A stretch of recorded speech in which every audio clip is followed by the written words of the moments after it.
নমস্কার। শুরু করছি আজকের গল্প, শ্রী প্রভাত কুমার মুখোপাধ্যায়ের গল্প দাম্পত্য প্রণয়। একটি মজাদার গল্প, শুনে দেখুন।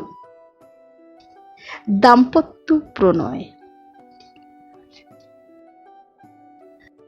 পল্লী গ্রামে পাশার আড্ডা বসিয়েছে।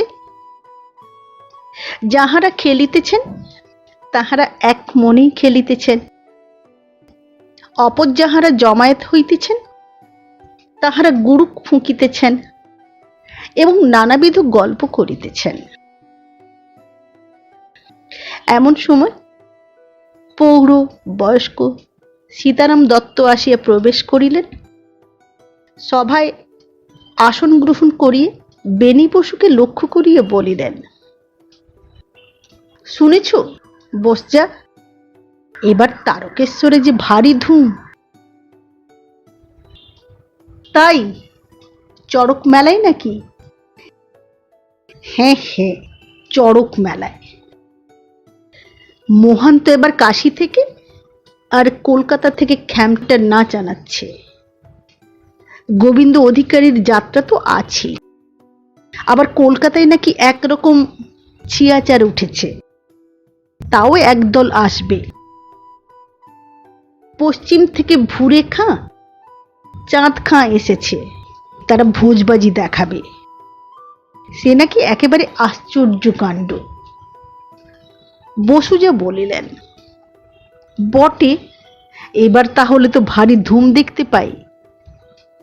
যাচ্ছ নাকি? যাচ্ছি ছেড়ে? গিয়েছেই ধরে নাও। বলাবাগদির গাড়িখানা নগদ ৮ টাকা গন্ডা পয়সা দিয়ে বায়না করে রেখেছি। সংক্রান্তির দিন ভোরে উঠে রওনা। বলিয়া সীতানাথ সকলের পানে চাহিয়া গর্ব ভরে হাস্য করিলেন। তারকেশ্বরে সংক্রান্তি মেলায় এবার এই অভূতপূর্ব আয়োজনের সংবাদ পাইয়া বৈঠকখানায় উপস্থিত সকলেই চঞ্চল হইয়া উঠিল এবং তারকেশ্বর যাইবার পরামর্শ করিতে ব্যস্ত হইল। কেবল নরহরি বিশ্বাস নামক এক ব্যক্তি এ বিষয়ে কিছুমাত্র উৎসাহ না দেখাইয়া নীরবে বসিয়া ধূমপান করিতেছিল। নরহরির বয়স ৩২-৩৩ বৎসর। সে এ গ্রামের একজন সম্পন্ন গৃহস্থ, অর্থেরও অভাব নাই। রাধাচরণ বলিল, বিশ্বাস ভায়া, তুমি যে কিছু বলছো না, তুমি কি যাবে না নাকি? নরহরি বিষণ্ণভাবে বলিল, দেখি। দত্ত মহাশয় গ্রাম সম্পর্কে নরহরির ঠাকুরদাদা। তিনি ভ্রু ভঙ্গি করিয়া বলিলেন, তুমি দেখবে কি, আমি আগেই দেখে রেখেছি। তোমার যাওয়া হবে না। নাত বউকে ফেলে কি আর তুমি যেতে পারবে? নরহরি বলিল, সেই তো, বাড়িতে আর দ্বিতীয় মনীষী নেই, একলা কার কাছে থাকে বলুন? এ কথা শুনিয়া অনেকেই নরহরির পানে চাহিয়া মৃদু মৃদু হাস্য করিতে লাগিল। বসুজা মহাশয় থাকিতে না পারিয়া বলিয়া উঠিলেন, ঢের ঢের স্ত্রৈণ পুরুষ দেখেছি ভায়া, কিন্তু তোমার মতো আর একটি দেখিনি। এতই যদি বিরহের ভয়, তবে না হয় জোরেই চলো, দুদিকই বজায় থাকবে। একজন বলিল, দোহাই বসজা, ও পরামর্শটি দেবেন না ওকে। ও যদি সত্যি পরিবারটিকে গলায় বেঁধে তারকেশ্বর যায়, তাহলে আমাদের কি দশা হবে ভাবুন দেখি একবার। আমাদের তিনিরাও ধিনি ধিনি করে নেচে উঠবেন, বলবেন আমরাও যাব। না ভাই, না ভাই নরহরি, ও কার্যটি করো না, করো না। দুহু দোহা মুখোচে প্রেম চর্চা তোমরা ঘরে বসেই করো। অতঃপর নরহরিকে অব্যাহতি দিয়ে অপর সকলে যাইবার পরামর্শে বসিয়া গেল। তামাক ছিলিমটা শেষ করিয়া নরহরি উঠিয়া গৃহাভিমুখে চলিল। উপরে যাহা বর্ণনা করিলাম তাহা আজিকালিকার কথা নহে, প্রায় 50-55 বৎসর পূর্বেকার ঘটনা। তখন সবেমাত্র কাশী অবধি রেল খুলিয়াছে, সবেমাত্র শহরের লোকেরা ইংরেজি পড়িতে শুরু করিয়াছে। দূর পল্লীগ্রামে অধিকাংশ লোকই তখন নিরক্ষর। কেবল ব্রাহ্মণ, কায়স্থ প্রভৃতি উচ্চ জাতির মধ্যে যৎকিঞ্চিৎ লেখাপড়ার প্রচলন ছিল। তাও 15 আনা 3 পাই লোকে গুরু মহাশয়ের পাঠশালায় 2 থেকে 4 বছরে যতটুকু বিদ্যালাভ সম্ভব তাহাতেই সন্তুষ্ট থাকিত। অধিক আকাঙ্ক্ষা তাহাদের ছিল না। পাঠশালা পার হইয়া সংস্কৃত শিখিতে চেষ্টা করিত। সকলেরই কিছু কিছু জোত জমি ছিল, তাহাতেই তাহাদের গ্রাসাচ্ছাদন নির্বাহিত হইত। অবসরকালে কোনো বৈঠকখানায় জমায়েত হইয়া নিশ্চিন্ত মনে তাহারা তাস পাশা খেলিত বা গুড়ুক ফুঁকিত এবং নানারূপে খোশ গল্পে সময় কাটাইত। ইংরেজি না পড়ায় ভূত প্রেত ডাকিনী যোগিনীকে তাহারা যথোচিত সম্মান করিয়া চলিত এবং কোনো অলৌকিক ঘটনার কথা শ্রবণ করিলে এখনকার লোকের মতো অবিশ্বাসের হাসি হাসিয়া হাম্মাক বলিয়া উড়াইয়া দিত না। বিশ্বাস করিয়া বিস্ময়ে অভিভূত হইয়া পড়িত। এই গ্রামখানির নাম মানিকপুর। তারেকেশ্বর এখান হইতে হাঁটা পথে 7 ক্রোশ মাত্র। পূর্বোক্ত প্রকারে উপহাসিত নরহরি বিশ্বাসের সংসারে স্ত্রী কুসুম কুমারী ভিন্ন তাহার আর কেহই নাই। কুসুমের বয়স প্রায় 23 হইতে চলিল, কিন্তু অদ্যবধি তাহার কোনো সন্তানাদি হয় নাই। আর যে হইবে তাহারই বা আশা কই। গ্রামের স্ত্রী পুরুষ নির্বিশেষে সকলেই বলিত কুসুম কুমারী বন্ধা এবং নরহরির পুনরায় বিবাহ করা উচিত, নহিলে পিতৃপুরুষের জল পিণ্ডের লোপ অনিবার্য। এই দুঃখটুকু ভিন্ন, এই দম্পতির জীবনে আর কোনো দুঃখের ছায়া মাত্র ছিল না। স্বাস্থ্য উভয়ের অটুট। ম্যালেরিয়ার নামও সেদিনে কেহ কখনো কর্ণগোচর করে নাই। মদন ও রতির তুল্য রূপবান রূপবতী না হইলেও উভয়ই আকার আকৃতিতে সুশ্রী ও প্রিয়দর্শন ছিল। নরহরি ধনশালী ব্যক্তি না হইলেও তখনকার হিসাবে সম্পন্ন গৃহস্থ বলিয়াই বিবেচিত হইত। তাহার জোত জমা ছিল, বাগান ছিল, পুকুর ছিল। সে সকলের উপসত্ত্বে স্বচ্ছন্দে ও নিরুদ্বেগে তাহাদের জীবনযাত্রা নির্বাহিত হইত। আরেকটি অমূল্য সম্পদের তাহারা অধিকারী ছিল, অবিচ্ছিন্ন ও গভীর দাম্পত্য প্রণয়। বস্তুত তাহাদের দাম্পত্য প্রণয় গ্রামের মধ্যে প্রবাদ প্রবচনের মতোই প্রচারিত ছিল। স্বামীরা বলিত, স্ত্রী যদি হতে হয় তবে ওই বিশ্বাসদের কুসুমের মতোই হওয়া উচিত।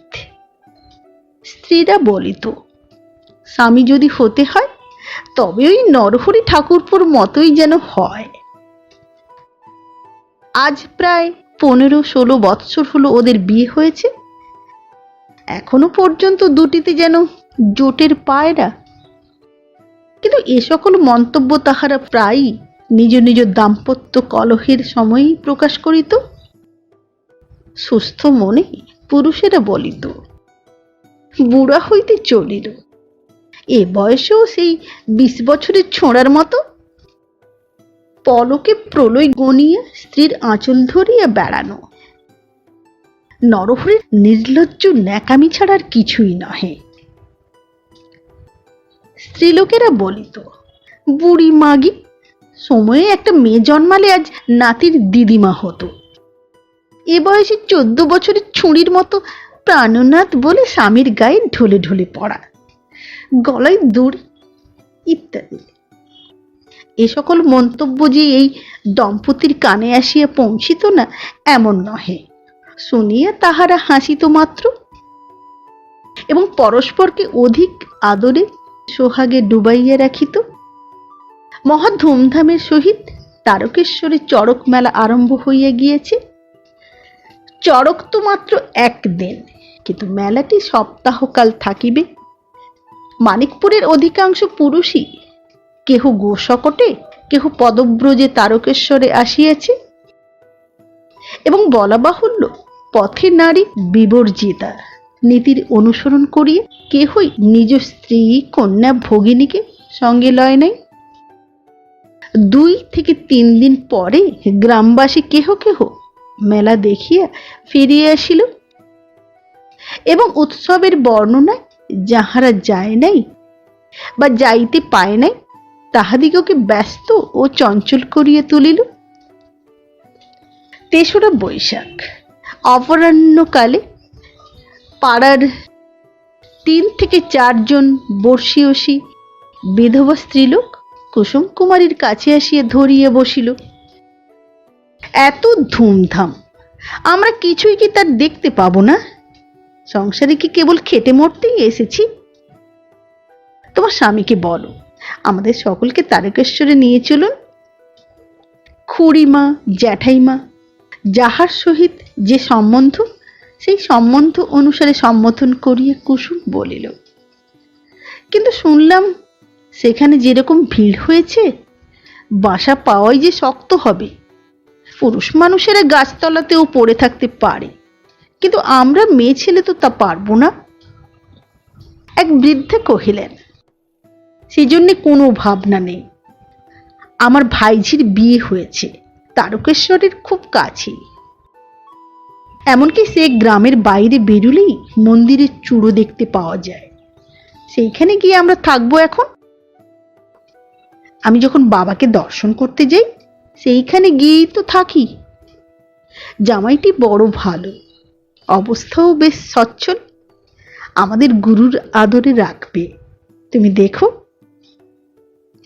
অবশেষে কুসুম স্বীকৃত হইল, বলিল, আচ্ছা ওর কাছে কথাটা পেড়ে দেখি, উনি কি বলেন।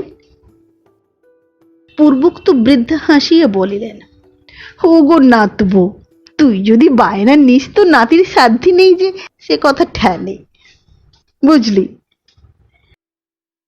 বাস্তবিক বৃদ্ধার ভবিষ্যৎবাণী সফল হইল।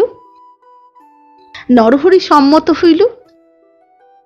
পরদিন প্রাতে একখানি গো শকটে সস্ত্রীক নরহরি এবং অপর একখানিতে ঠান্দি খুড়িমা ও জ্যাঠাইমা তারকেশ্বর যাত্রা করিলেন। মানিকপুর গ্রাম হইতে আগত বেনি বসু, সীতানাথ দত্ত প্রভৃতি একত্র বাসা করিয়াছেন। যাত্রার থিয়েটার, ম্যাজিক প্রভৃতি দেখিয়া খুব আনন্দেই তাহারা সময় কাটাইতেছিলেন। বিশেষত বেনি বসু থিয়েটার দেখিয়া একেবারে মোহিত হইয়া গিয়েছেন। এই দলটি কলিকাতার কোনো একটি অবৈতনিক সম্প্রদায়। পুরুষ মানুষই গোঁফ দাড়ি কামাইয়া স্ত্রীলোক সাজে। একদিন শকুন্তলা, একদিন নবনাটক, একদিন নীলদর্পণ অভিনয় হইয়া গিয়েছে। শেষোক্ত অভিনয় দেখিয়া দর্শকবৃন্দ আত্মহারা হইয়া পড়িয়াছিলেন। তাই আরেকদিন নীলদর্পণ অভিনীত হইবে। থিয়েটারের দল যেখানে বাসা করিয়াছে বেনি বসু তথায় যাতায়াত আরম্ভ করিয়েছেন এবং সেই দলের কয়েকজন লোকের সহিত বেশ আলাপও জমাইয়া তুলিয়াছেন।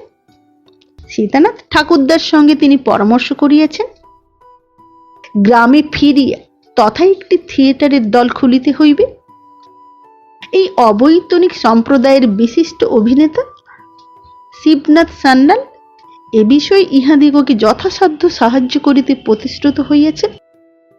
শিবুর বয়স আন্দাজ 30 বৎসর, কথাবার্তায় খুব চৌকস, কিন্তু একটু ইংরেজি বুকনি মিশানো তার অভ্যাস। অভিনয় কার্যে সে ওস্তাদ।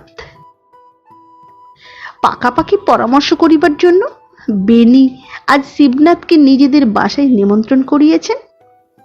সন্ধ্যার কিছু পূর্বেই বাহির হইয়া থিয়েটারি বাসায় গিয়েছিলেন। সন্ধ্যার পর শিবনাথকে সঙ্গে করিয়া নিজ বাসায় আসিতেছিলেন। পথে নরহরির সহিত সাক্ষাৎ। বিস্মিত হইয়া বলিয়া উঠিলেন, কি হি, তুমি যে এসেছ দেখছি। নরহরি বলিল, না এসে আর কি করি বলো বেনিদা, গিন্নি যে ছাড়লেন না। গিন্নিকেও এনেছো নাকি? এনেছি বই কি, তাছাড়া মিত্তির বাড়ির ঠান দিদি, মুখুজ্জেদের খুড়িমা, জ্যাঠাইমারাও এসেছেন। তারা সব আরতি দেখতে গেছেন, আমি তাদের আনতে যাচ্ছি। আচ্ছা আচ্ছা, তা বেশ বেশ। এলেই যদি দুদিন আগে আসতে হয়, নীল দর্পণ দেখতে পেতে। আচ্ছা, তাতে ক্ষতি নেই, কাল রাত্রে আবার নীল দর্পণ হবে, দেখতে যেও নিশ্চয়। সে যে কি চমৎকার, দেখলে আর জীবনে ভুলতে পারবে না। চলো হে শিবু, রাত হয়ে যাচ্ছে। পথে শিবু জিজ্ঞাসা করিল, কে হে ফেলো? বেনি বসু নরহরির পরিচয় দিলেন। তাহার অসাধারণ পত্নীভক্তির বিষয়েও সালঙ্কারে বর্ণনা করিলেন। শুনিয়া শিবু হাসিতে লাগিল। বাসায় পৌঁছিয়ে বেনি বসু দেখিলেন সীতানাথ হুঁকা হাতে বসিয়া পাকা রুই মাছের পোলাও রন্ধন তদারক করিতেছেন। শিবুকে ধরে নিয়ে এলাম ঠাকুরদা। আরেকটা খবর শুনেছেন? নরহরি এসেছে। এইমাত্র পথে আস্তে আস্তে তার সঙ্গে দেখা হলো। সীতানাথ বলিলেন, কে? আমাদের গ্রামের নরহরি? সত্যি নাকি? বউকে ফেলে? বলিলেন, দেখি দেখি সূর্যি আজ কোন দিকে অস্ত যাচ্ছেন। বলিয়া হাসিতে হাসিতে সীতানাথ বারান্দা হইতে গলা বাড়াইয়া আকাশের দিকে চাহিলেন। বেনি বসু বলিলেন, বউকে ফেলে আসবে, তাও কি সম্ভব ঠাকুরদা? সঙ্গেই এনেছে। সীতানাথ ঘাড় বাঁকাইয়া বলিলেন, বউকে এই ভিড়ে গলায় বেঁধে নিয়ে এসেছে নাকি? কেলেঙ্কারি। বেনি বসু ইতিমধ্যেই মাদুর বিছাইয়া শিবনাথকে লইয়া তথায় উপবেশন করিয়াছিলেন। সীতানাথ দুইজনকে ভাঁড় সিদ্ধি দিয়া নিজে এক পাত্র লইয়া পান করিতে করিতে বলিলেন, কেলেঙ্কারি আর কাকে বলে? এক পাড়ায় বাস। আমাদের গিন্নিরাও তো সব শুনেছেন, দেখেছেন। বাড়ি ফিরে গেলে আমাদের দশাটা কি হবে বলো দেখি দাদা? বেনি বসু কহিলেন, আর কি, জ্বালিয়ে পুড়িয়ে মারবে। ইচ্ছে করে আচ্ছা করে নুরেটাকে জব্দ করে দিই। তা দাও না, একটু শিক্ষা হোক। কিন্তু কি উপায়ে জব্দ করবে সেইটা বলো দেখি। বেনি বসু সিদ্ধির খালি ভাঁড়টি নামাইয়া রাখিয়া কহিলেন, কত রকম উপায় হতে পারে। এই ধরুন, গ্রামে কারো নামে এখান থেকে যদি একটা উড়ো চিঠি লেখা যায় যে নরহরির স্ত্রীকে সুন্দরী দেখে মহান্ত মহারাজ। ঠাকুরদা বাধা দিয়ে কহিলেন, না না না, সতী লক্ষ্মী, তাকে করতে আছে? ছি ছি, তা করো না। না না, তা করো না। হাজার হোক গৃহস্থের বউ, এমন কোনো উপায় বের করো যাতে দুজনেরই খুব চুলোচুলি বেঁধে যায়। দিন কতক একটু মজা দেখে নিয়ে তারপর সব ভেঙে দিলেই হবে। এখন কি বলো শিবু ভায়া? শিবু বলিল, হ্যাঁ হ্যাঁ, সেই রকমই ভালো। ওর ওয়াইফ কি খুব সুন্দরী নাকি? বেনি বসু বলিলেন, এমন কিছু ডানা কাটা পড়ি যে তা নয়, তবে রংটা ফর্সা আছে। মুখ চোখও ভালো। নাম কি? কুসুম কুমারী। এডুকেটেড, চিঠি লিখতে পারে? বেনি বসু কহিলেন, তোমার যেমন কথা, এ কি কলকাতার মেয়ে যে লেখাপড়া জানবে? কেন, জানলে কি করতে? তার নামে কোনো জাল প্রেমপত্র টত্র? শিবু বলিল, না না, এমনি জিজ্ঞাসা করলাম। এই সময় আর দুইজন নিমন্ত্রিত ভদ্রলোক আসিয়া জুটিলেন। এ প্রসঙ্গ চাপা পড়িয়া গেল। সীতানাথ উঠিয়া পাকের স্থানে গিয়া পোলাও রন্ধনের তদবিরে ব্যাপৃত হইলেন। পরদিন সন্ধ্যায় আবার নীল দর্পণের অভিনয় হইল। স্ত্রী ও ঠান দিদি প্রভৃতিকে লইয়া নরহরি থিয়েটার দেখিয়া আসিল। তাহার পরদিন থিয়েটারের দল কলিকাতায় ফিরিয়া গেল। যাত্রার দল বাই, খ্যামটা প্রভৃতি এখনো আসর গরম রাখিয়াছে। এমন সময় মেলায় আরেকটা নতুন আকর্ষণ উপস্থিত হইল। একজন নাকি অসাধারণ সিদ্ধ পুরুষের আবির্ভাব হইয়াছে। তিনি লোকের হাত দেখিয়া ভূত ভবিষ্যৎ তো তুচ্ছ কথা, পূর্বজন্মের ঘটনা পর্যন্ত বলিয়ে দিতে পারেন। তবে তাহার দক্ষিণাটা কিছু বেশি, নগদ 16 আনা। তিনি নাকি কেদার বদ্রীর পথে একটি ধর্মশালা নির্মাণ আরম্ভ করিয়াছেন। তাহা সম্পূর্ণ হইতে এখনো 5-6 হাজার টাকা লাগিবে। তাই বাবাজি এই উপায়ে অর্থ সংগ্রহ করিতেছেন মাত্র। নচেত তাহার আহার দৈনিক 250 দুগ্ধ ও কিঞ্চিত ফলমূল মাত্র। বেনি বসু একদিন গিয়া হাত দেখাইয়া আসিলেন। পরিচিত অপরিচিত যাহার সহিত সাক্ষাৎ হইল বলিতে লাগিলেন, বাবাজির ক্ষমতা একেবারে অদ্ভুত, অত্যাশ্চর্য। আমার জীবনের পূর্ব কথা যা যা বললেন শুনে তো মশাই আমি থ হয়ে গেছি। আবার কেহ কেহ এমনও বলিতেছে, বেটা বুজরুক, আন্দাজে ঢিল মারে, এক একটা লেগেও যায়, টাকা উপায়ের একটা ফন্দি করেছে।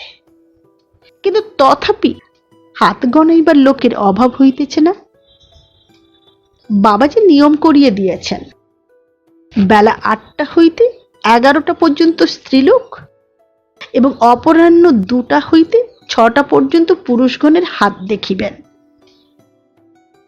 একটি কাগজে নাম ধাম ও জন্ম নক্ষত্র লিখিয়ে সেই কাগজে একটি টাকা মুড়িয়া চালার দ্বারা ভিতরে বাবাজিকে পাঠাইয়া দিতে হয়। যথাসময়ে ডাক পড়ে।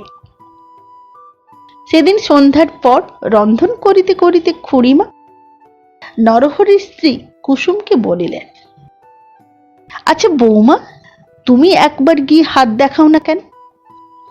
তোমার ছেলে পেলে হলো না কেন? কোন রকম ব্রত ট্রত কি মানত টানত করতে হতে পারে, সেটা জেনে এলে হয় না? জ্যাঠাইমা ও ঠান দিও এ প্রস্তাবে উৎসাহ প্রকাশ করিলেন। কুসুম গিয়া স্বামীকে জিজ্ঞাসা করিল। নরহরি আপত্তি করিল না। পরদিন প্রাতে কুসুমকে লইয়া ইহারা বাবাজির আশ্রম অভিমুখে গমন করিলেন।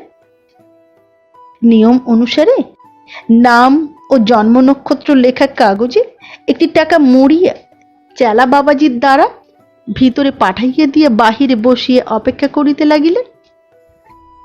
একে একে উপস্থিত অন্যান্য স্ত্রীলোকগণের ডাক হইতে লাগিল। ক্রমে শেষে যিনি গিয়াছিলেন তিনি বাহির হইয়া আসিলেন। চেলা ডাকিল, কুসুম কুমারী দাসী কার নাম? শিগগির এসো।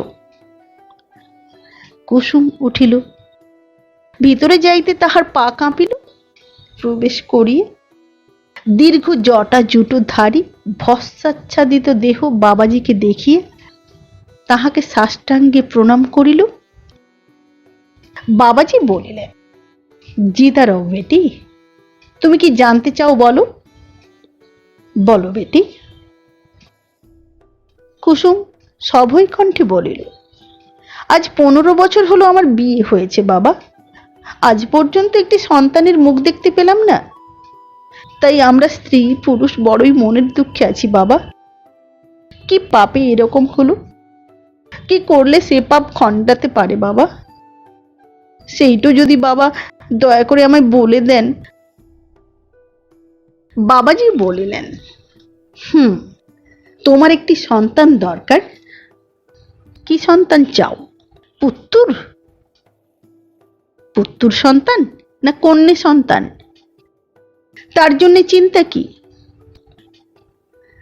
কুসুম সলজ্জভাবে মাথাটি হেঁট করিয়ে বলিল, একটি পুত্তুর সন্তান হলে আমার শ্বশুর বংশের জল পিণ্ডি বজায় থাকতো বাবা। বাবাজি বলিলেন, পুত্তুর সন্তান চাই, এর বিচিত্র কথা কি বেটি? এসো, সরে এসো, এসো এসো, সরে এসো, বাঁ হাতখানি তোমার দেখি। কুসুম সভয়ে অগ্রসর হইয়ে নিজ বাম হাতখানি প্রসারিত করিয়ে দিল। বাবাজি হাতখানি ধরিয়া কয়েক মুহূর্ত তাহা নিরীক্ষণ করিয়া হাতখানি ছাড়িয়ে দিয়া বলিলেন, না না, তোমার পুত্তুর সন্তান হবে না। কোনো সন্তানই হবে না। কুসুম কাতরভাবে বলিল, কেন বাবা, কি পাপের জন্যে? বাবাজি বাধা দিয়ে বলিলেন, বিশেষ কোনো পাপের জন্য নয় মা, কোন একটা গূঢ় কারণের জন্যই তোমার সন্তান ভাগ্য নষ্ট হয়ে গেছে। কুসুম হাত জোড়ো করিয়ে বলিল, কেন বাবা, কি গূঢ় কারণ? বাবা, কি গূঢ় কারণ? বাবাজি বলিলেন, সে গূঢ় কারণটি পূর্বজন্ম ঘটিত। শুনতে চাও? কুসুমের কৌতূহল অতিমাত্রায় উত্তেজিত হইয়া উঠিয়াছিল। মিনতিপূর্ণ স্বরে বলিল, হ্যাঁ বাবা, দয়া করে বলুন, জানবার জন্য আমার প্রাণ বড় ব্যাকুল হয়েছে। বাবাজি বলিলেন, কিন্তু সে যে অতি গুজ্জ কথা মা, অন্য কিছু তো নয়, পূর্বজন্মের কথা। নরলোকে তা প্রকাশ করাই নিষেধ। তবে আমি তোমায় বলতে পারি, যদি তুমি আমার পা ছুঁয়ে দিব্যি করতে পারো যে সে কথা এ জীবনে কাউকে, মানে মানে এমনকি তোমার স্বামীকেও বলবে না। যদি এ নিষেধ অমান্য করো, তবে 1 মাসের মধ্যেই তোমার ঘোর অমঙ্গল হবে। বেশ করে ভেবেচিন্তে দেখো। কুসুম কোনো ভাবনা চিন্তা না করিয়েই বলিল, না বাবা, না, আমি কাউকে বলবো না, আপনার পা ছুঁয়ে দিব্যি করছি। বলিয়া সভয় কম্পিত হস্তে বাবাজির পদস্পর্শ করিল। বাবাজি তখন মুখখানি ভীষণ গম্ভীর করিয়া অনুচ্চ স্বরে ধীরে ধীরে বলিতে লাগিলেন, পূর্বজন্মেও তুমি কায়স্থ কুলেই জন্মেছিলে। তুমি একজন লক্ষ্মীমন্ত লোকের স্ত্রী ছিলে। মুকসুদাবাদ শহরে তোমার স্বামীর মস্ত একটা নুনের গোলা ছিল, প্রায় লাখো টাকার কারবার। নৌকা নৌকা বোঝাই নুন আসত। 20 থেকে 25 জন দুলে বাগদি নৌকা থেকে নামিয়ে পিঠে করে বয়ে বয়ে গোলায় নিয়ে গিয়ে তুলত। আবার নুন কোথাও চালান দিতে হলে গোলা থেকে বের করে পিঠে করে নিয়ে গিয়ে নৌকাতে বোঝাই দিত। এই ছিল তাদের কাজ। এ জন্মে যে লোক তোমার স্বামী হয়েছে, সেও ছিল তোমাদের মাইনে করা মুটিয়া, যেতে ছিল বাগদি। কুসুম বলিয়া উঠিল, বাগদি? বাগদি? ঘৃণায় তাহার দেহ সংকুচিত হইয়া উঠিল। হ্যাঁ, বাগদি ছিল। নামটি যদি জানতে চাও তাও বলে দিতে পারি, কেষ্টা বাগদি। গত জন্মে তুমি বড়ই রাগী ছিলে মা, কিন্তু বড়ই বুদ্ধিমতী ছিলে। স্বামীর মৃত্যুর পর কারবারটি তুমি নিজেই চালাতে লাগলে। ওই কেষ্টা বাগদি ছিল ভীষণ চোর। তোমার নুনের গোলা থেকে গঙ্গার ঘাট প্রায় পোয়াটেক পথ। কেষ্টা মাঝে মাঝে সুযোগ পেলেই পথে 2-1 বস্তা নুন আধা কড়িতে কাউকে বেচে ফেলতো। একদিন ধরা পড়ে যায়। তোমার কাছে খবর হলো। সেই শুনে তুমি রেগে কাঁই। সরকারকে হুকুম দিলে হারামজাদা বেটাকে 10 জুতো মেরে গলা ধাক্কা দিয়ে তাড়িয়ে দাও। কেসটাও অনেক কাকুতি মিনতি করলে। সরকারের পায়ে ধরে কেঁদে বললে, দোহাই সরকার মশাই, এবার আমায় মাফ করতে আজ্ঞে হয়। আর কখনো এমন কাজ করব না। সরকার বললে, কর্ত্রী ঠাকুরন নিজে হুকুম দিয়েছেন, আমি মাফ করবার কেড়ে বেটা। হুকুম তামিল হলো। কেষ্টার পিঠে 10 ঘা জুতো মেরে তাকে দূর করে তাড়িয়ে দেওয়া হলো। কেষ্টার দুঃখে অভিমানে সেই দিন গঙ্গায় ডুবে আত্মহত্যা করবে স্থির করলে। গঙ্গার ধারে গিয়ে, হেমা গঙ্গে, হেমা পতিত পাবনি, এই অধম সন্তানকে তোমার কোলে ঠাঁই দাও মা। তোমার অভাগা সন্তানের এইমাত্র ভিক্ষা।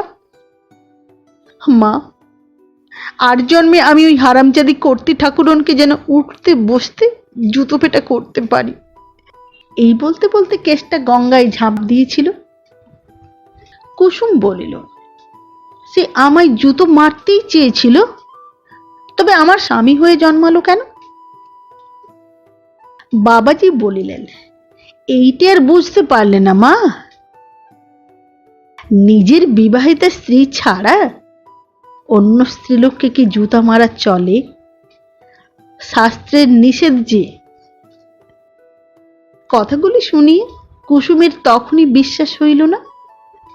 সে বলিল, কিন্তু বাবা, কই, সে তো আমার সঙ্গে কোনোদিন কোনো দুর্ব্যবহার করেনি। বরঞ্চ। গণৎকার বলিল, দাঁড়াও মা, দাঁড়াও দাঁড়াও, এখনই কি তাই সে করবে? এখনো যে তুমি কি বলে ছেলে মানুষ কিনা। আর বছর কতক যাক, তোমার চুল 2-1 গাছি পাকুক, তখন দেখো তোমার সঙ্গে ও কিরকম ব্যবহার করে। অত কথাই কাজ কি? তোমায় একটা পরীক্ষা আমি বলে দিচ্ছি, তাহলেই তুমি বুঝতে পারবে আর জন্মে ও বাগদি ছিল কিনা। কুসুম আগ্রহের সহিত জিজ্ঞাসা করিল, কি পরীক্ষা বাবা?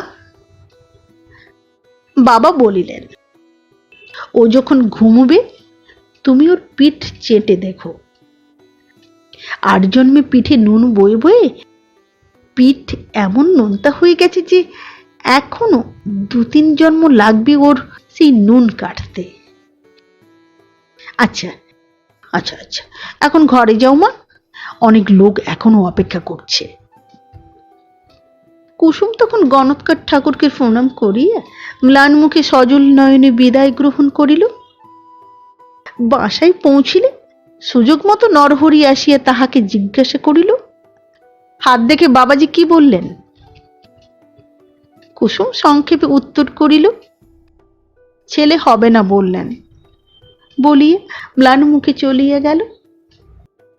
নরহরি সেই দিনই আহারাদির পর একটু বিশ্রাম করিয়া অপরাহ্নকালে আবার তারকেশ্বর দর্শনে চলিল। তথায় গ্রামস্থ বন্ধুগণের আড্ডায় পৌঁছিয়া দেখিল সকলেই বাহির হইয়া গিয়াছে। মেলাস্থানে গিয়া 2-1 জনের সঙ্গে সাক্ষাৎ হইল। আর সকলে কোথায় জিজ্ঞাসা করায় তাহারা বলিল, তারা হাত গোনাতে গেছে। গণৎকার ঠাকুরের অসাধারণ ক্ষমতা সম্বন্ধে উচ্ছ্বাসপূর্ণ ভাষায় অনেক প্রশংসাবাদ করিল।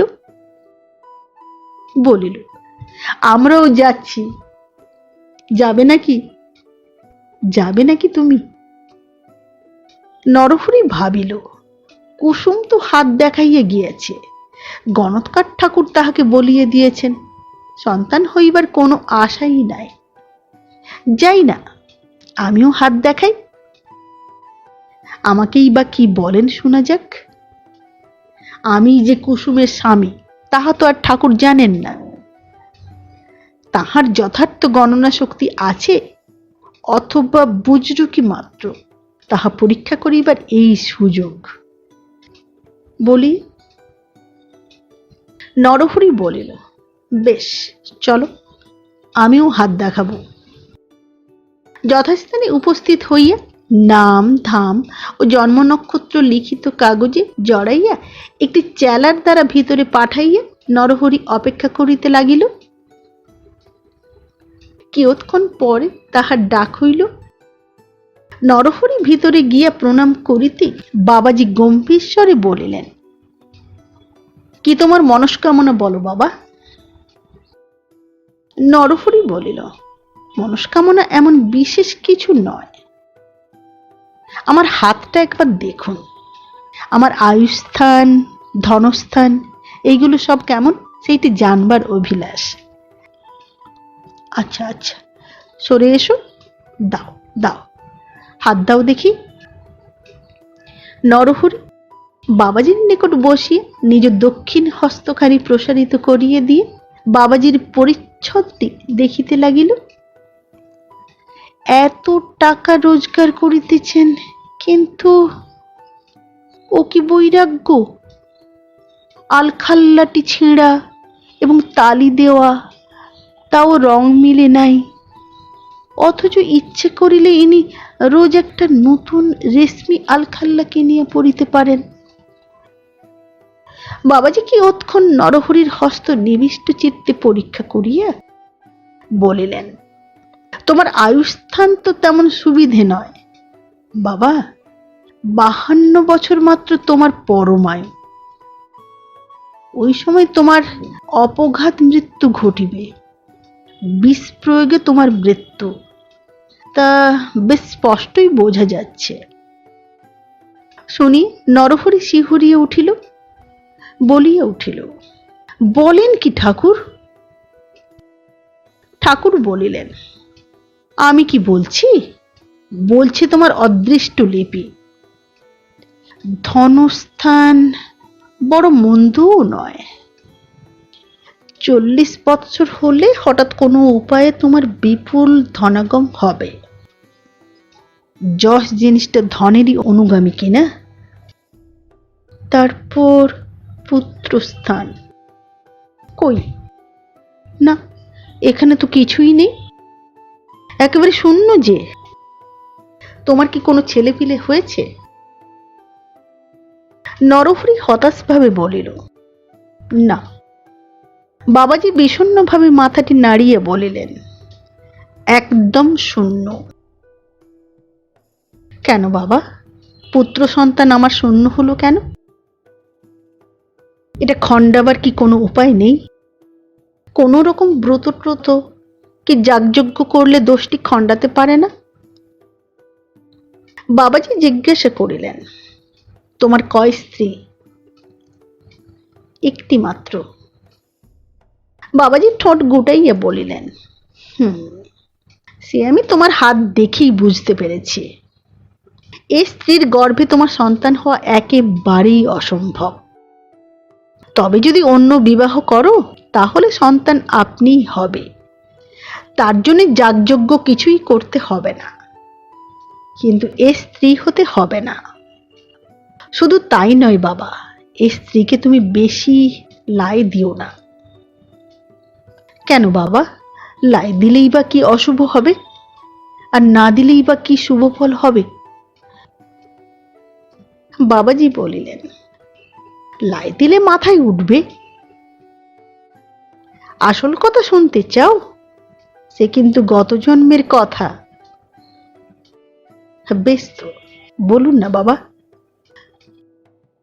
বললেই তো হলো না বাবা, পূর্বজন্মের কথা। এ সকল গুজ্জাতে গুজ্জ বিষয়, যাকে তাকে অমনি বললেই হলো না। তুমি যদি আমার পা ছুঁয়ে দিব্যি করতে পারো যে আজ আমি তোমায় যা শোনাবো তুমি নরলোকে কারু কাছে তা প্রকাশ করবে না, এমনকি তোমার স্ত্রীকেও না, তবেই তোমায় বলতে পারি। জানো তো, পূর্বজন্মের কথা বললেই তো হলো না, তবে কথাটি তুমি যদি প্রকাশ করে ফেলো তবে তোমার ঘোর অমঙ্গল হবে। তুমি নরলোকে কারু কাছে তা প্রকাশ করবে না, তবেই তোমায় বলতে পারি। নরহরি কয়েক মুহূর্ত ভাবিল, তাহার পর বাবাজির পদস্পর্শ করিয়া শপথ করিল। বাবাজি তখন বলিতে লাগিলেন, আর জন্মে তুমি মুকসুদাবাদে নবাব সরকারের চাকরি করতে। অবস্থা তোমার বেশ ভালোই ছিল। বুড়ো বয়সে স্ত্রী বিয়োগ হলে তুমি দ্বিতীয়বার বিবাহ করেছিলে। এ স্ত্রী ভারী সুন্দরী ছিল, যেমন হয়ে থাকে। তুমি তার অত্যন্ত বশীভূত হয়ে পড়েছিলে, যাকে ঘোর স্ত্রৈণ বলে, তাই আর কি।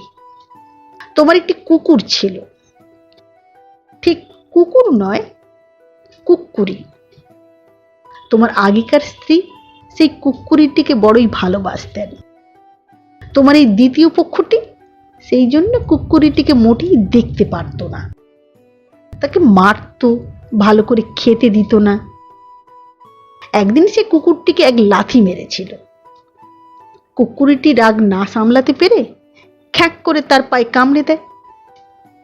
এই আর যায় কোথা? বেটি তো কেঁদেই অনর্থ। তুমি বাড়ি এসে তাই দেখে রাগের বশে কুকুরের মাথায় এক লাঠি মেরেছিলে, তাতেই তার মৃত্যু হয়। মরবার সময় সে মনে মনে বলেছিল, কার দোষ, বাবু তার কিছুই অনুসন্ধান করলে না। দ্বিতীয় পক্ষের স্ত্রীর কথা শুনে আমার প্রাণ বধ করলেন। এই ভাবতে ভাবতে সে প্রাণ ত্যাগ করলে। তারপরেই তার আত্মা কাশীতে বাবা বটুক ভৈরবের দরবারে উপস্থিত। বটুক ভৈরবী হলেন কুকুরদের দেবতা কিনা। কুকুরটি হাত জোড়ো করে বাবাকে বললে, হে বাবা বটুক ভৈরব, এই বর আমাকে দাও, আর জন্মে যেন ওকে এর প্রতিফল দিতে পারি। আমায় যেমন ও বধ করেছে, আর জন্মে যেন ওকে মেরে ফেলতে পারি। বাবা বললেন, পাগলা কুকুর না হলে তো আর কামড়ে মানুষ মরে না। তাছাড়া তোর পাপ শেষ হয়েছে, তুই এবার মানুষ হয়ে জন্মাবি। তার চেয়ে বরঞ্চ তুই ওর স্ত্রী হয়ে জন্মাস, বিষ খাইয়ে ওকে মেরে ফেলিস। সেই জন্যে সেই কুকুর বা তোমার ওই কুক্কুরি তোমার স্ত্রী হয়ে জন্মেছে। তোমায় বিষ খাইয়ে মারবে, তবে ছাড়বে।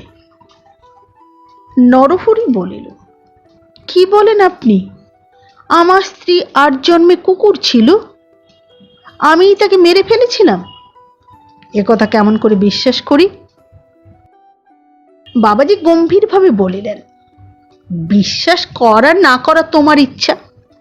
প্রকৃত ঘটনা যা তাই আমি তোমায় বললাম। তুমি পিড়াপিড়ি করলে বলেই তো বললাম, নইলে কারো পূর্বজন্মের কথা আমি সহসা প্রকাশ করি না। নরহরি সবিনয়ে বলিল, বাবা আপনাকে আমি অবিশ্বাস করিনি। ব্যাপারটা বড়ই আশ্চর্যজনক, তাই আমার মুখ দিয়ে হঠাৎ ও কথাটা বেরিয়ে পড়েছিল। আপনি কিছু মনে করবেন না বাবা, কেবল একটা বিষয়ে খটকা ঠেকেছে। আমাকে বিষ প্রয়োগেই যদি ও মারবে, তাহলে স্ত্রী হয়ে জন্মাবার কি দরকার ছিল? অন্য যে কেউ হতো। বাবাজি বলিলেন, এ তো কুকুর বলেনি, বলেছে বাবা বটুক ভৈরব। দেবতার লীলা কি সহজে বোধগম্য হয়? বোধহয় এর মীমাংসা এই, ওসব কাজে স্ত্রীর যেমন সুযোগ হবে, তেমন আর কার? নরহরি বলিল, হ্যাঁ তা বটে। বাবাজি প্রসন্ন হইয়া বলিলেন, এ বিষয়ে প্রমাণ যদি পাও তাহলে বিশ্বাস হবে তো? নরহরি বলিল, আপনার দয়া। বাবাজি তাহাকে এক টুকরা কাগজ দিয়ে বলিলেন, তোমার স্ত্রীর নামটি এতে লেখো। লেখো। বাবাজি লিখিত কাগজখানি ফেরত লইয়া কুসুম কুমারীর নামের দ্বিতীয়, তৃতীয়, পঞ্চম অক্ষর কাটিয়া সেটি নরহরির হাতে দিয়ে বলিলেন, পড়ো।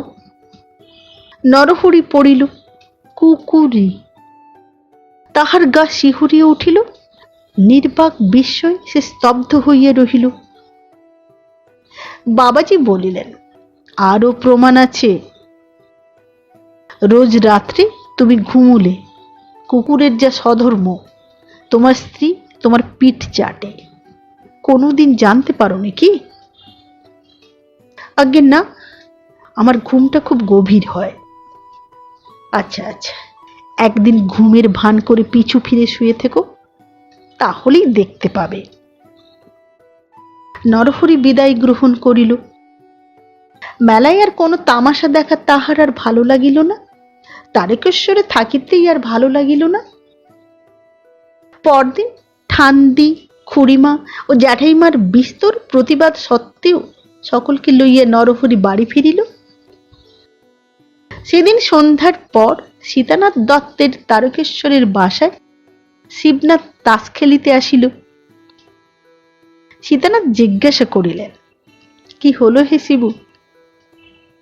শিবনাথ হাসিয়া বলিল, পরামর্শ যেমন যেমন হয়েছিল ঠিক সেই রকমই বলেছি।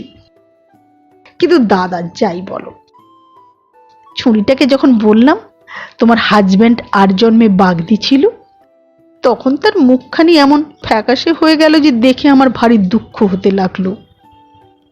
ভাবলাম দূর হোক গে, কথাটা পাল্টে নেই। তারপর অনেক কষ্টে নিজেকে সামলেছিলাম। সীতানাথ জিজ্ঞাসা করিলেন, আর মিনসেটা? মিনসেটার প্রাণে বড় ফিয়ার হয়েছে। সেই বিষ খাওয়াবে, সোজা কথা। বেনি বসু বলিলেন, কিন্তু বুদ্ধিটা খুব বের করেছিলে ভায়া। একজন ছিল কুকুরি, একজন নুন বোয়া মুটে। বাস্তবিক তোমার বুদ্ধির তারিফ করতে হয়। শিবু বলিল, আমরা হলাম ক্যালকাটা সন, আমাদের হাড়ে ভেলকি খেলে। সকলে হাহা করিয়া হাসিতে লাগিলেন। সীতানাথ বলিলেন, সাজগোজটিও তোমার চমৎকার হচ্ছে। আচ্ছা, ওই দিনে কত টাকা রোজগার হলো? শিবু বলিল, ওদিকে ডেলি 25, 30, 40 টাকা পর্যন্ত হচ্ছিল। এখন ক্রমেই কিন্তু কমেছে। মেলা তো প্রায় ফিনিশ হয়ে এলো কিনা, লোক আর তেমন কই। তাহার পর তাস খেলা আরম্ভ হইল। সেদিন নরহরির বাড়ি পৌঁছতে সন্ধ্যা হইল। সমস্ত দিন আহার হয় নাই। কুসুম তাড়াতাড়ি গা ধুইয়া আসিয়া আলু ভাতে ভাত চড়াইয়া দিল। আহারের সময় নরহরির মনে হইতে লাগিল সে যেন কুকুরের ছোঁয়া ভাত খাইতেছে। খাইয়া তৃপ্তিও হইল না, পুরা খাইতেও পারিল না। অর্ধেক পাতে ফেলিয়া উঠিয়া পড়িল। আচমন করিয়া পান মুখে দিয়ে নরহরি বিছানায় শয়ন করিল। কুসুম আসিয়া তামাক সাজিয়ে দিল। বিছানায় বসিয়া তামাক খাইতে খাইতে নরহরি বলিল, যাও আর দেরি করো না, খেয়ে এসে শুয়ে পড়ো। সারাদিন গরুর গাড়ির ঝাঁকানিতে শরীর একেবারে এলিয়ে গেছে। আমি তো ঘুমের চোখে দেখতে পাচ্ছি না। কুসুম রান্নাঘরে চলিয়া গেল। স্বামীর থালার নিকট দাঁড়াইয়া ভাবিতে লাগিল, কি করব কি করব, পাতে আর খাবো কি? কায়েতের মেয়ে হয়ে শেষে বাগদির ইঁটোটা খাবো। আবার ভাবিল, আর জন্মেই বাগদি ছিল, এ জন্মে তো কায়েত। আর হাজার হোক, স্বামী তো বটে, খাই না হয়। হেসেল হইতে আর কিঞ্চিত ভাত তরকারি আনিয়া পাতে ঢালিয়া লইয়া কুসুম খাইতে বসিল। কিন্তু বাগদির উচ্ছিষ্ট খাইতেছি মনে করিয়ে তাহার গাটা কেমন ঘিনঘিন করিতে লাগিল। কোনো মতে আহার শেষ করিয়া কুসুম উঠিল। কাজকর্ম সারিয়ে শয়নঘরে গিয়ে দেখিল স্বামী বিছানার অপর প্রান্তে পাশ বালিশ আঁকড়াইয়া পিছু ফিরিয়া নিদ্রিত। তাহার নিঃশ্বাস বেশ গভীরভাবে পড়িতেছে। কুসুম পান খাওয়া শেষ করিয়া বাহিরে গিয়া কুলকুচা করিয়া মুখ ও জিহ্বা পরিষ্কার করিয়া লইল। তাহার পর দ্বার রুদ্ধ করিয়া প্রদীপ নিবাইয়া ধীরে ধীরে শয্যায় উঠিয়া শয়ন করিল। স্বামীর গায়ে হাত দিয়ে মৃদুস্বরে জিজ্ঞাসা করিল, ওগো ঘুমুলে? কোনো উত্তর নাই। কুসুম কিছুক্ষণ অপেক্ষা করিয়া দ্বিতীয়বার জিজ্ঞাসা করিল, ঘুমুলে নাকি? হ্যাঁ গো। উত্তর নাই।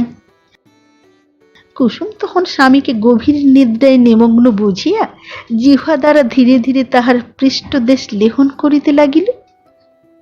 হ্যাঁ, নোনতা তো বটে। পিঠে নুনের বস্তা না বহিলে কি কারো পিঠ এত লবণাক্ত হইতে পারে?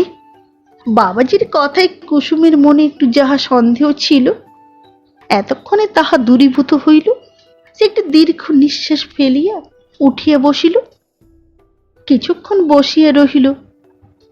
বসিয়া বসিয়া ভাবিতে লাগিল এবং তাহার দুই চক্ষু দিয়া জল পড়িতে লাগিল। তাহার পর খাট হইতে নামিল, প্রদীপ জ্বালিয়ে দ্বার খুলিয়া বাহিরে গেল।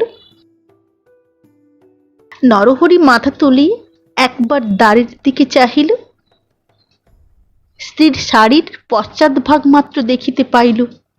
ভাবিল, এত রাত্রে আবার চললেন কোথায়? হাড়টার চিবুতে নাকি? বারান্দায় জলের শব্দ শুনিল।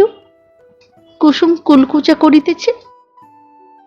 নরহরি আবার উপাধানে মস্তক দিয়ে নিদ্রার ভান করিল। কুসুম ঘরে আসিয়া পান খাইয়া শয্যার প্রান্ত দেশে সংকুচিত ভাবে শয়ন করিল এবং অল্পক্ষণ মধ্যেই নিদ্রিত হইয়া পড়িল। নরহরি তখন উঠিয়া বাহিরে গিয়া জল হাতে পিঠের চাটা অংশটুকু বেশ করিয়া ধুইয়া আসিয়া শয়ন করিল। স্বামী স্ত্রীর সে অখণ্ড স্নেহ প্রেম কোথায় উড়িয়া গেল? ইহাদের মধ্যে কোনোদিন যাহা হয় নাই তাহাই হইতে লাগিল। মাঝে মাঝে কলহ কিচিমিচিও হইতে লাগিল। ক্রমে কুসুম শুনিল তাহার সন্তান হয় না বলিয়া স্বামী নাকি আবার বিবাহ করিবার চেষ্টায় আছেন।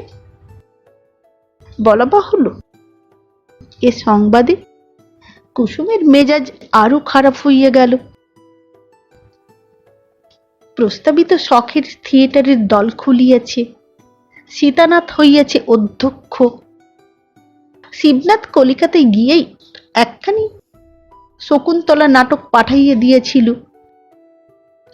নীলদর্পণ শক্ত, তাই শকুন্তলারই অভিনয় প্রথমে হইবে। প্রতিদিন সন্ধ্যাবেলা বেণী বসুর বৈঠকখানায় সকলে সমবেত হইয়া মহড়া দিতে আরম্ভ করিয়াছে।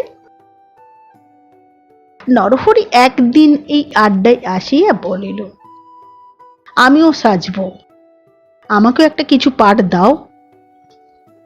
সীতানাথ বলিলেন, আমাদের কিন্তু রিহার্সাল ভাঙতে কোনোদিন রাত 10টা, কোনোদিন রাত 11টাও বেজে যায়। অত রাত অবধি পারবে তুমি থাকতে? বলি ব্যঙ্গ ভরে চোখ টিপিয়ে একটু হাসিলেন। নরহরি বলিল, তা খুব পারবো। বাস্তবিক কিছুক্ষণ গোলমালে থাকিয়ে নিজের দুঃখ বিস্তৃত হওয়াই নরহরির উদ্দেশ্য।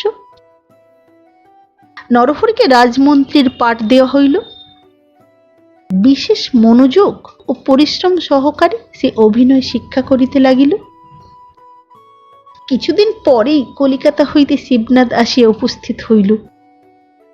সে নিজে কর্ণমুনি সাজিবে এবং অভিনয় কাল অবধি এইখানেই থাকিবে। সে কলিকাতায় বন্দোবস্ত করিয়া আসিয়াছে। টাকা পাঠাইলেই ড্রেস, সিন প্রভৃতি কলিকাতা হইতে আসিবে। খুব উৎসাহের সহিত মহড়া চলিতে লাগিল। কলিকাতা হইতে পোশাক প্রভৃতি আসিল। আগামী করল রথযাত্রার দিন প্রথম অভিনয় হইবে, অদ্য ড্রেস রিহার্সাল। কিন্তু নরহরি সহসা অনুপস্থিত। নরহরিকে ডাকিতে তাহার বাড়ি লোক ছুটিল। লোক ফিরিয়া আসিয়া বলিল তার বড় বিপদ। তার স্ত্রী ঝগড়াঝাটি করিয়া বাপের বাড়ি যাইতেছে। করল ভোরে সে তার স্ত্রীকে বাপের বাড়ি পৌঁছাইতে যাইবে, সেই আয়োজনে ব্যস্ত আছে। অধ্যক্ষ মহাশয় ইহা শুনিয়া অত্যন্ত চিন্তিত হইয়া পড়িলেন। ড্রেস রিহার্সালে না হয় সে নাই আসিল, কিন্তু করল রাত্রি অভিনয়। কিন্তু নরহরির শ্বশুরালয় 10 ক্রোশ দূরে অবস্থিত। ভোরবেলা রওনা হইয়া সেই দিনই আবার কি সে ফিরিয়া আসিয়া প্লে করিতে পারিবে? অসম্ভব। সুতরাং তাহাকে নিরস্ত করিবার জন্য স্বয়ং তিনি নরহরির গৃহে যাইতে চাহিলেন। বলিলেন, যাই, বলে কয়ে যদি 2 দিন দেরি করাতে পারি। শিবু বলিল, তার চেয়ে চলুন আমি যাই, গিয়ে ব্যাপারটা ভেঙেই দিয়ে আসি। 2-3 মাস হয়ে গেল, আর কেন? For nothing. আর তাদিকে ট্রাবল দেও কেন? অধ্যক্ষ বলিলেন, তবে তাই করো, রহস্যটা ভেঙেই দাও। তাহলে একলাই তুমি যাও, আমাদের সেখানে থাকাটা ঠিক হবে না। শিবু বলিল, না না, আপনি অন্তত সঙ্গে চলুন ঠাকুরদা। সীতানাথ বলিলেন, আচ্ছা চলো। এক হস্তে গেলাস বাতিযুক্ত একটি দেশি লণ্ঠন, অপর হস্তে বাঁশের লাঠি ঠকঠক করিতে করিতে শিবনাথ ও সীতানাথ রওনা হইয়া গেলেন।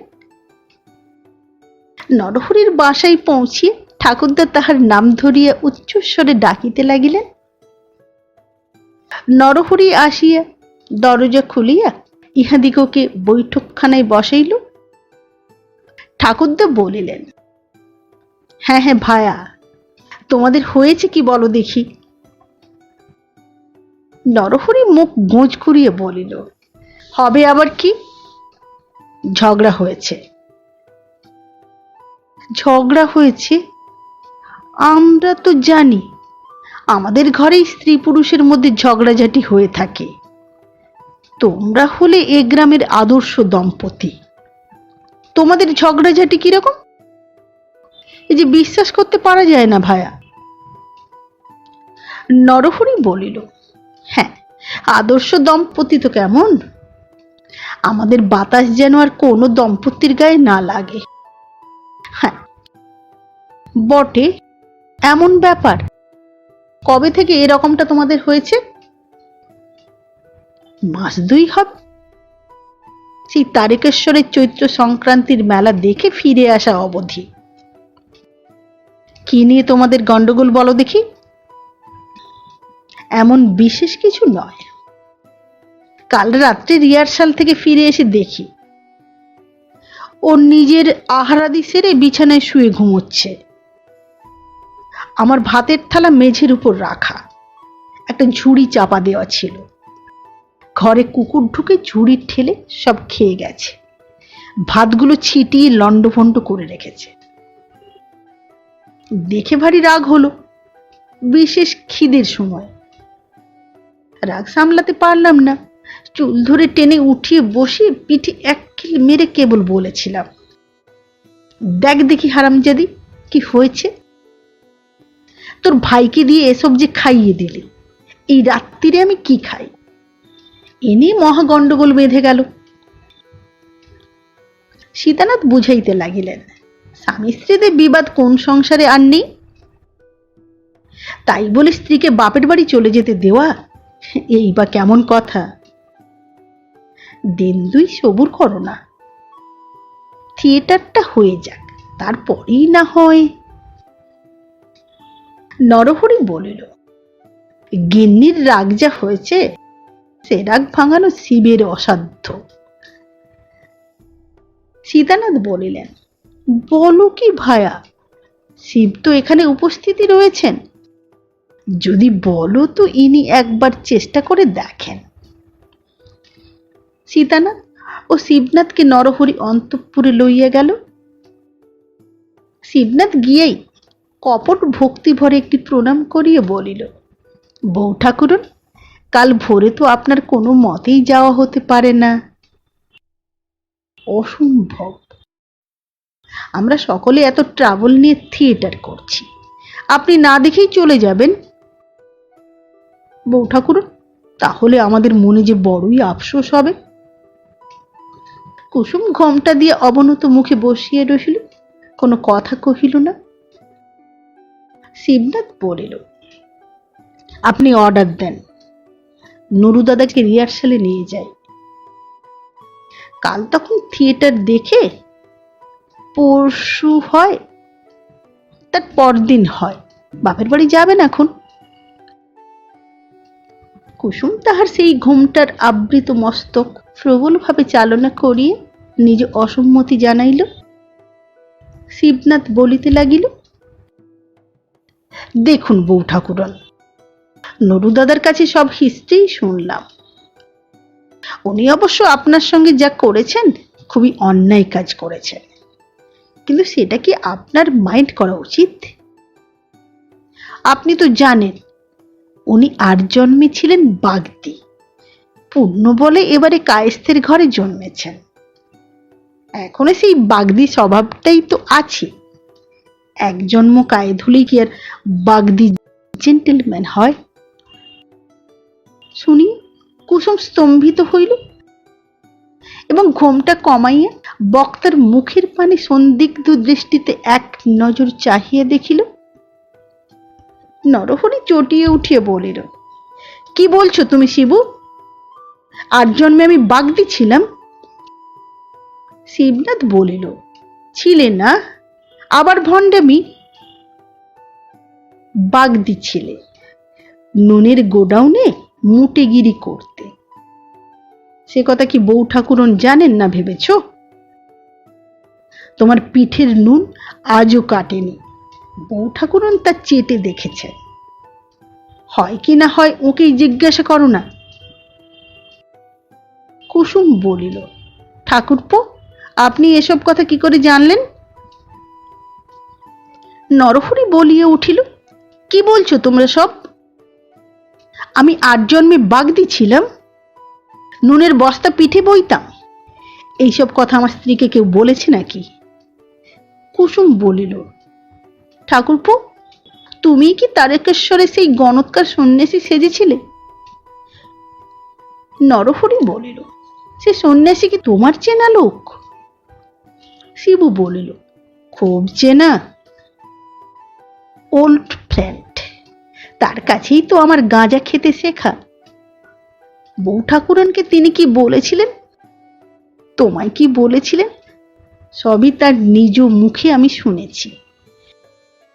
এখানে আসবার আগের দিন কলকাতায় তার সঙ্গে দেখা। বাগবাজারের এক আড্ডায় বসে বাবাজি গুলি টানছিলেন, আমাকে দেখে ডাকলেন। আমি এখানে আসবো শুনে তিনি বললেন, ও হে, সেই গ্রামে নরহরিকে আর তার স্ত্রীকে বলো সেসব বিলকুল মিছে কথা, শুধু রঙ্গ করবার জন্য বলা, আর তাদের এই টাকা দুটি ফিরিয়ে দিও। বলিয়ে শিবু ট্যাক হইতে কাগজের পুঁটলি দুইটি বাহির করিয়া নরহরির হাতে দিল। নরহরি খুলিয়ে দেখিল, একটিতে তার স্বহস্তে লিখিত নিজ নাম ধাম ও জন্ম নক্ষত্র, অপরটিতে কোনো অপরিচিত বালক হস্তাক্ষরে কুসুমের নামাদি লেখা। নরহরি বলিল, তবে তুমি সেই গণৎকার? শিবু বলিল, খেপেছ তুমি? বলিয়ে এমন ভাবে হাসিতে লাগিল যে তাহার মৌখিক কথাটা প্রতিবাদ স্বরূপ গণ্য হওয়া কঠিন। সব গোলমালি মুহূর্ত মধ্যে মিটিয়ে গেল।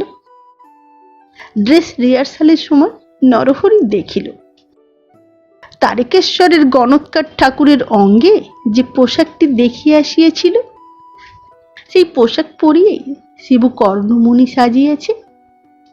সেই স্থানে সেই বেরঙা তালিটা এ পোশাকেও বিদ্যমান। রিহার্সাল অন্তে বাড়ি ফিরিয়ে স্ত্রীকে সে এই কথা বলিল এবং দুইজনে খুব হাসিতে লাগিল। নিজ নিজ নির্বুদ্ধিতার জন্য লজ্জিত হইল, কিন্তু সব গোলমালি সুন্দরভাবে মিটিয়ে গেল। নমস্কার। দাম্পত্য প্রণয় গল্পটি পাঠ করে শোনালাম। পরিবেশনকালীন ভুল ত্রুটি নিজ গুণে ক্ষমা করবেন। আবার দেখা হবে আগামী পর্বে একটি নতুন গল্প নিয়ে। আজকের মতো নমস্কার।